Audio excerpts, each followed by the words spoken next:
اعوذ باللہ من الشیطان الرجیم بسم اللہ الرحمن الرحیم السلام علیکم ورحمۃ اللہ وبرکاتہ۔ آپ کا ہوسٹ اینڈ دوست ڈاکٹر محمد طیب آپ کی خدمت میں حاضر ہے۔ آج ہم بات کریں گے ایک سے زیادہ بچوں کا حمل، ملٹیپل پریگنینسی۔ اس سے پہلے آپ سے ریکویسٹ ہے کہ ڈاکٹر محمد طیب یوٹیوب چینل کو سبسکرائب کریں، بیل آئیکن کو کلک کریں، بنڈل آف تھینکس۔ ملٹیپل حمل نارمل حالات میں استقرار حمل کے نتیجہ میں ایک زائگوٹ بنتا ہے اور ایک بچہ جنم لیتا ہے، لیکن بعض حالات میں ایک سے زیادہ فٹس رحم مدر میں ہوتے ہیں تو ایسی حالت ملٹیپل پریگنینسی کہلاتا ہے۔ لیکن یہ ایک سے زیادہ بچے عام طور پر دو ہوتے ہیں۔ تک یوٹرس میں ایک وقت میں دو فٹس موجود ہوں تو یہ حالت ٹوین پریگنینسی کہلاتی ہے۔ اس کے علاوہ اسے پلورل بھی کہتے ہیں۔ ڈائگنوز: جڑواں حمل کی تشخیص میں نارمل حمل کی طرح بہت سی طریقوں سے ممکن ہے، جن میں سے مختلف طریقہ درجہ ذیل ہے۔ پلپیشن ٹٹول کر: جیسے آپ جانتے ہیں کہ حمل کے حالات معلوم کرنے کے طریقہ میں ایک طریقہ پلپیٹیشن کا بھی ہے، یعنی ٹٹول کر معلوم کرنے کا طریقہ ہے۔ یہ ایک ماہر ڈاکٹر یا LHV اسے ٹٹولنے کے عمل سے جڑواں حمل کی شناخت کا لیتی ہے، لیکن تجربہ شرط ہے۔ انسپیکشن: حمل کے دوران معائنہ مختلف وجود سے جڑواں حمل کا اندازہ ہو جاتا ہے۔ رحم یعنی یوٹرس کا سائز اس کو ظاہر ہو سکتا ہے۔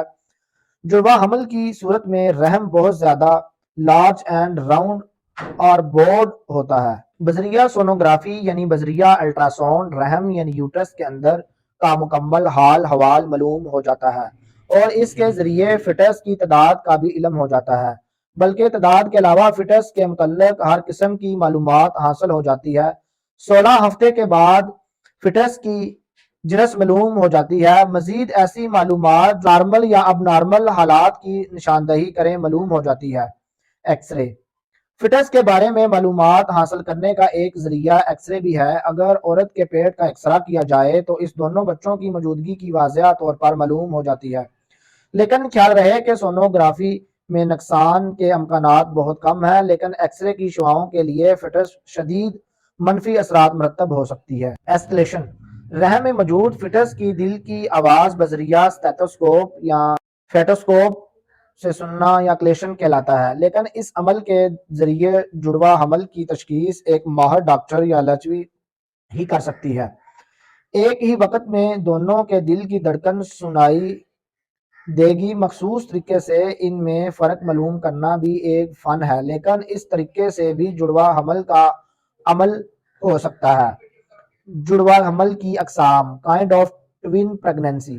جڑواں حمل سے مراد تو یہ ہے کہ رحم میں ایک ہی وقت میں دو فٹس موجود ہوں، لیکن ان دونوں کی موجودگی کے انداز میں اور ان کے استقرار میں معمولی فرق ہوتا ہے، جس کی بنیاد پر جڑواں حمل ٹوین پریگنینسی کو دو اقسام میں تقسیم کیا جاتا ہے۔ یہ دو اقسام درجہ ذیل ہیں: یونی ویلر ٹوین اور بینوولر ٹوین۔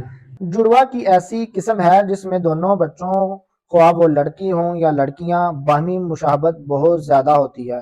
اس کی جسمانی ساخت، شکل، صورت ایک جیسی ہوتی ہے۔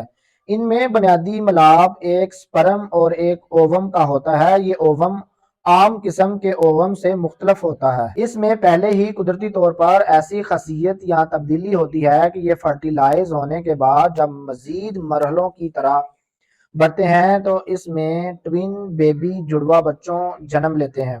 ایسے جڑواں بچوں میں کوریونک ایک ہی ہوتا ہے۔ ان میں ایمنیوٹک کون دو ہوتے ہیں۔ ایسے حمل میں پلیسنٹا الگ الگ نہیں بلکہ ایک ہی ہوتی ہے۔ جنس کا انحصار قدرت پر ہوتا ہے۔ ایسے بچوں کے بارے میں کہا جاتا ہے کہ اگر پیدائش کے بعد ابتدائی دنوں میں ان سب سے ایک مر جائے تو دوسرا بھی زندہ نہیں رہتا، اور یہ بات بھی مشاہدہ میں آتی ہے کہ اگر ایک بیمار ہو جائے تو دوسرا بھی بیمار ہو جاتا ہے۔ نہ کریں، لیکن مشاہدات اور دیگر معلومات اس کی تصدیق کرتے ہیں۔ اس طرح کے جڑواں بچوں کا حمل زائگوٹ بھی کہلاتا ہے۔ اس کا بنیادی ملاپ پہلی قسم سے مختلف ہوتا ہے۔ یہ جڑواں بچے دو سپرم اور دو اووم کے الگ الگ ملاپ یعنی فرٹیلائز ہونے سے وجود میں آتے ہیں۔ اس طرح کے بچے کی شکل صورت ایک جیسی بھی ہو سکتی ہے اور مختلف بھی ہو سکتی ہے۔ ایسے حمل میں ایمنیوٹک دو ہوتے ہیں اور یعنی الگ الگ ہوتے ہیں۔ اس قسم کے جڑواں حمل میں دو فٹس کے پلیسنٹا الگ الگ ہوتے ہیں۔ ایسے بچوں کی جنس کے بارے میں کوئی حتمی رائے قائم نہیں ہو سکتی، ان کی جسم ایک جیسا بھی ہو سکتا ہے اور الگ الگ بھی ہو سکتا ہے۔ یوں کہا جاتا ہے کہ اس طرح کے حمل میں ایک رحم کے اندر دو بچوں کی الگ الگ دنیا آباد ہوتی ہے۔ بہت شکریہ ہمارا یوٹیوب چینل دیکھنے کے لیے۔ ڈاکٹر محمد طیب کو اجازت دیجیے۔ اللہ